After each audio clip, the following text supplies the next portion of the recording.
Bonjour à vous, chers choisis de Jésus. Le message 90 du 3e volume a comme titre « L'amour et la transformation par l'amour sont les solutions aux problèmes de la drogue ». Et ce message-là faisait suite à une demande que j'avais d'une grand-maman face aux problèmes de drogue de l'un de ses petits-enfants. Alors, Seigneur Jésus, je vous présente la demande de cette grand-maman qui se lit comme suit. S'il vous plaît, parlez-nous de ce fléau de la drogue chez nos petits-enfants. Dites-nous comment nous pouvons les aider, les accompagner. Quand cette situation dure depuis 10 ans et plus, être à l'écoute ne semble pas suffisant. Nous sommes si nombreux à prier, sans changement apparent.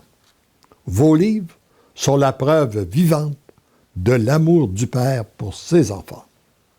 Je vous présente également, Seigneur, tous les parents, les grands-parents qui vivent les mêmes souffrances et d'une façon spéciale, ceux et celles qui liront ces lignes, ainsi que les jeunes qui sont aux prises avec la drogue.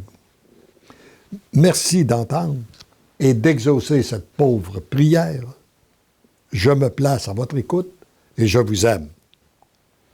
La réponse, mon tout petit.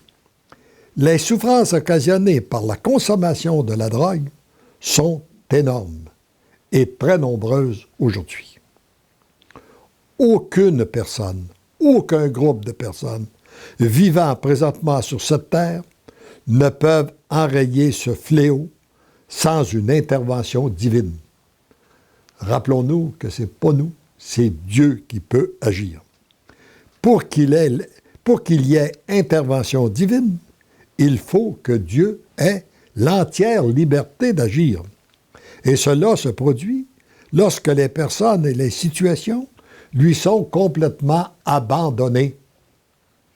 Pour que Dieu agisse, il faut qu'il y ait cette liberté. Il faut que nous retirions pour que lui prenne de plus en plus d'espace. Comme dit Saint Jean-Baptiste, il faut que je diminue pour que lui grandisse. La première question que les parents et grands-parents doivent se poser est celle-ci. Est-ce que j'ai complètement donné et abandonné cet enfant au Seigneur? Est-ce que j'ai complètement abandonné cette situation au Seigneur ou si je continue à la porter? Des questions qui sont fondamentales, non? La deuxième est celle-ci. Est-ce que j'ai donné tous mes oui au Seigneur? Est-ce qu'il a la liberté d'agir en moi, autour de moi et à travers moi? Prier pour ses enfants et ses petits-enfants, c'est nécessaire et très, très bien. Mais se laisser transformer par lui pour que son amour passe à travers chacun de vous est beaucoup mieux. La clé de la solution à tous vos problèmes est l'amour et la transformation par l'amour. Ce processus commence par toi pour ensuite atteindre les autres. Divinement, je vous aime. Alors, j'aimerais dire à tous les parents et grands-parents, reprendre cette phrase, prier pour ses enfants et ses petits-enfants, c'est nécessaire et très, très bien. Mais se laisser transformer par lui pour que son amour passe à travers chacun de vous est beaucoup mieux. Alors, demandons cette grâce d'abandon, de confiance et laissons-lui toute liberté d'agir en nous, autour de nous et à travers nous. Amen.